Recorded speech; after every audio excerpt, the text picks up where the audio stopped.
What's up, guys? Thanks for tuning in.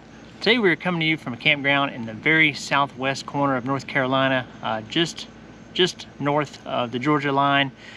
This place is awesome. There's a lake, as you can see behind us. It's beautiful. It's up here in the mountains, and we're excited to show you guys this place, so stay tuned.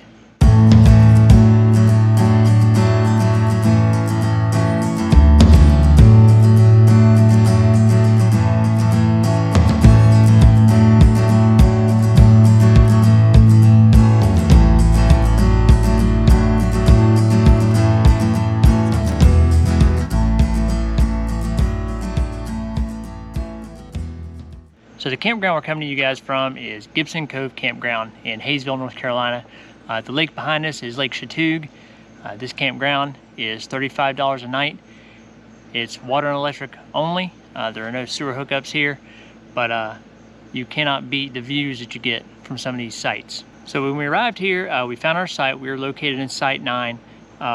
This site was supposed to be a 38-foot back-end site, but as you can see, this is not the most typical back-end site.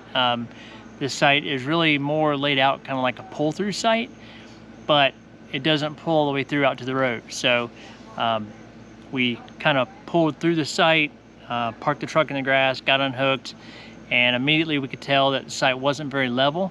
All the sites that are parallel to the water seem to slope down toward the water. So it took a little bit of work to get it level, but you know, once we got it all set up, we're super happy with the site. I mean, the view that you get is excellent. There's nobody camped, between us and the lake.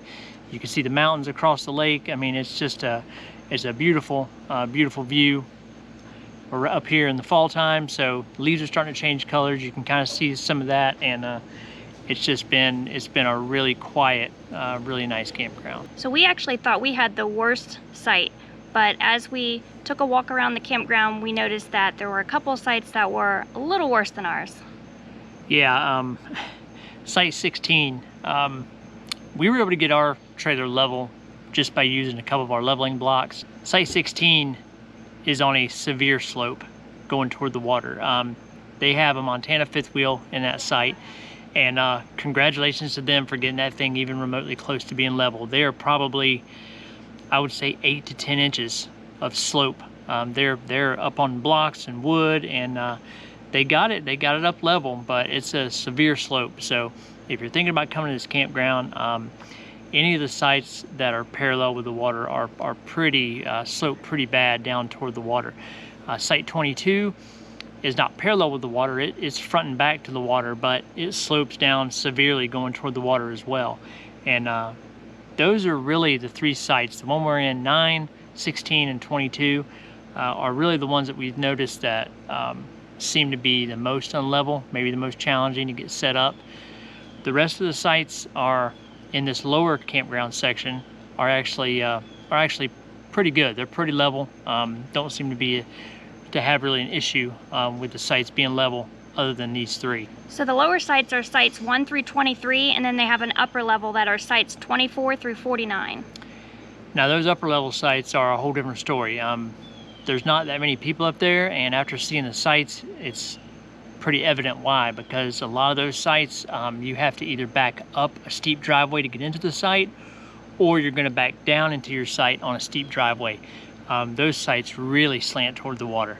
So not a lot of people up there. There are a few sites that are a little flat. Once you get up in your site, you're gonna be fine, but you have to back up a pretty steep driveway. Some of them kind of back uphill and then curve. So much more challenging if you're wanting to stay in any of those sites on the upper side of the campground. So pretty much everything you need is really close to this campground. There's an Ingles down the street, grocery store, there's gas station, so it's not very far out. Hayesville is a very small town, but it does have everything you need right there in town. We wanted to kind of drive around, check out some other areas not far from Hayesville, so we drove over to check out Murphy, North Carolina, took a drive over there, and then went south down to Blairsville and hit the Walmart down there. The Walmart from Hayesville to Blairsville is only about 25 minutes, so we went ahead and did a Walmart pickup order, grabbed our groceries, and then come on back. So this campground was pretty full while we were here, but it was extremely peaceful and quiet, which is exactly what we were hoping. We've got this beautiful view. We've been able to sit outside in cooler temperatures, and it's been very relaxing.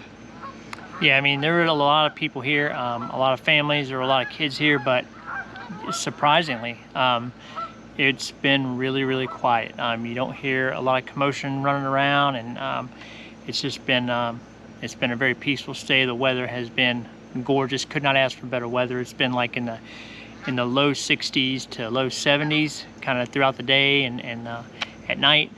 Been absolutely beautiful. The weather's been great, and we are definitely enjoying experiencing some fall weather versus that South Florida hot, humid temperatures that we've been in for a while. So just one more thing I think we'll point out that that is good about this campground, and it's something that I think is very underrated or doesn't get talked about enough. But if you go to enough campgrounds, you really learn to appreciate a dump station that's set up correctly, so that when you go to dump your tanks, they actually get empty. You know, I'm sure we've all been there. We've all seen dump stations that, you know, are either uphill or you have to run your hose up and over something to get it to dump. And obviously that's not the most efficient way to drain a tank. But this dump station is set up really well. Everything drains downhill, so you don't have any issues when it's time to dump your tanks. So just one more small thing that doesn't seem like a big deal, but man, especially if you're full-time or if you're going to a lot of campgrounds, it's nice to run across somewhere that's got a decent dump station so that you can get things empty the way they need to be. And that is the most noise that we've heard while we've been in the campground. Yeah, the geese have definitely been the loudest thing that we've heard so far. But overall, great campground. We're very glad that we chose to stay here. You know, it's hard to find a spot. The further north you get in the fall, you know, that's a popular time to be up in this area, you know, up in North Georgia, up in North Carolina. As we get closer to the Smoky Mountains up there during the fall, it gets very, very busy. So so campgrounds and RV sites are really hard to come by, so we were thankful to find this one. It's been a great stay, and we're looking forward to continuing on here in a couple days and keep working our way north. All right, that's going to do it from Gibson Cove Campground. We appreciate you guys watching, and we'll catch you guys down the road.